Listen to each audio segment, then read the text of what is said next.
Today's an exciting day because this is the first step I'm taking to be able to expand Storyboarder's services to go beyond just video editing. I envision being able to take this to the point where I can also offer production services for my clients. So I personally have been editing now for over 15 years. And editing will always be a huge passion of mine. I'll always love the post-production process. However, what originally got me into video editing was filming. I used to normally like the filming and not as much the editing. And naturally that kind of started to shift just because of the limitations filming can sometimes have, such as needing to have enough space, having the right equipment, making sure your technology isn't outdated. So those type of barriers started to shift my focus to really get into video editing and really double down, becoming an expert in that part of the field.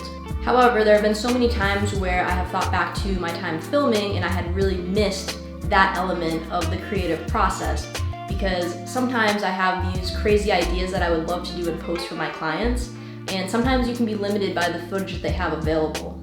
And so being able to have complete creative control from pre-production through production and finally through post-production definitely gets me super excited to be able to really implement these crazy ideas that I've had in my mind for quite some time now and fully execute them and be able to deliver them to the client. I have been considering building a studio for the last 6 to 12 months. What has really pushed me to really bring that into fruition now was actually a video that I recently filmed with my friend that we originally did just for fun. Quick backstory on that is me and my best friend used to always film and edit makeup tutorials back in high school. And so she ended up becoming a salon owner, I ended up becoming a video agency owner. And so originally this video was mainly just to be for fun, nostalgic, kind of see what we can do now with the skills that we've developed over the last 10 plus years. But we were pleasantly surprised with how it came out. And so that really was what I needed to prove to myself that you really don't need a crazy setup to make magic. It really is so important to have the creative mindset behind it and also the passion. And you'll even see with some of this B-roll thrown up on the screen right now, like if you saw the setup, you would not believe our outcome came from that. Not only did that make filming seem way more achievable to just start now, but it also made it like a really cool challenge to use some more basic setups and see what we can make from that. And so that's my goal with starting out and kind of documenting this process and journey of turning this into also a production agency, is being able to not necessarily buy my dream $20,000+ studio setup, but instead start small right now, use things creatively, both from a financial standpoint and from a technological standpoint, and see where that can take us. And so right out the gate, I'm planning on spending around $700 to $800 tops. And so the idea would be basically, as I continue to do more projects for clients, expand onto that studio, so eventually one day it does become my dream studio with a lot of the extra bells and whistles. And I just think that'll be a really cool process to document. And it also should kind of shed some light on the creator aspect of it, where you don't need the most fancy equipment to make really killer videos.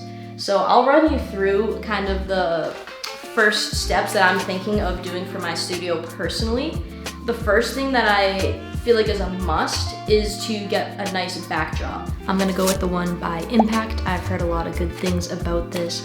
The convenient part is that it holds 3 rolls, which is probably all I'll ever need at a given time. And of course you can swap those rolls out at any time if you want to swap out the colors of your seamless background paper. This backdrop system usually runs around $150. At the time of making this video, I luckily found a sale on B&H. It's running for about $96 right now, so that's definitely huge savings there. For the lights, I'm going with 2 Aperture MT Pro tube lights. These are really cool because they have the RGB function, so you can basically turn them to any color tone as well as just being a normal soft white light.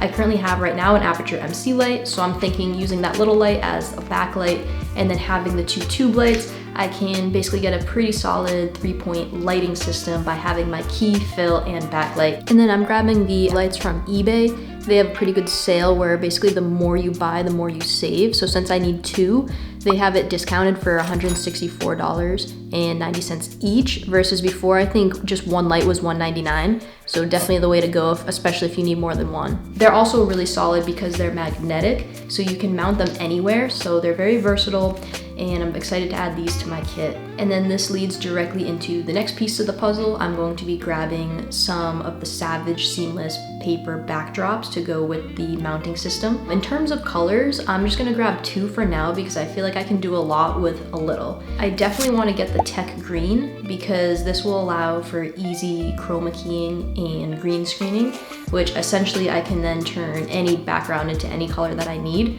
And then the second color I'm gonna get is the Thunder Gray. So this is a pretty dark gray. It's in between their super black and their gray tones. I think this is gonna be solid because I love to film moody and dark lighting as well. So I can, one, use this for that because I can easily crush it down to appear more black versus the gray. And then of course, over time, if I need a specific color for a specific client or brand, I would probably just buy those rolls and add on as I need. I'm gonna go with the ones that are 86 inches wide and 36 feet long. I think that's plenty of space since I'm mainly gonna be focusing on product videography and photography. One hack I found for this in terms of price is Best Buy has them and they offer free shipping, or you could even do in-store pickup. So that's definitely an easy way to avoid some of the cost there. I'm also going to be grabbing a simple light stand. That's a pretty basic thing to have in any kit. Not only can you mount lights to it, but they are also great for using as a prop if I ever need to boost up a product or keep something rotating in front of the screen just to give it that elevation. Being able to just use gaff tape and attach it to the stand is a great way to have something in your kit that has dual purpose, but both from a technological standpoint and a practicality standpoint with the product itself.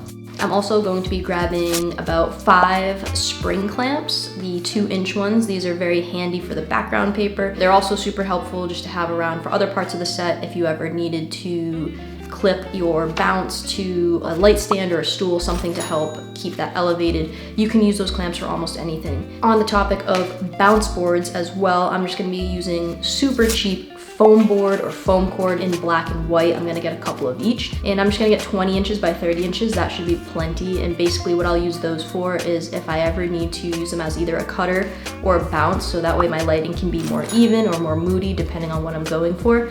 Those will work perfectly and are very cost effective. And then lastly, I'm just gonna throw some gaff tape in the cart as well. I'm gonna get basically like the same green screen shade in a green 1-inch tape. Then I'm also going to grab a roll of the black one. The green screen color will be perfect if I ever need to attach something that's going to be seen in the frame later. That'll be very easy to mask out.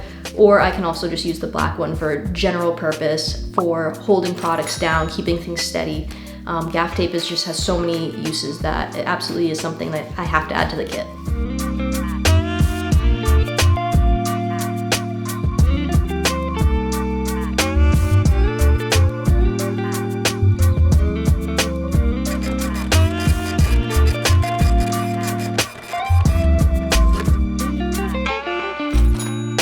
Super pumped to dive into this little venture.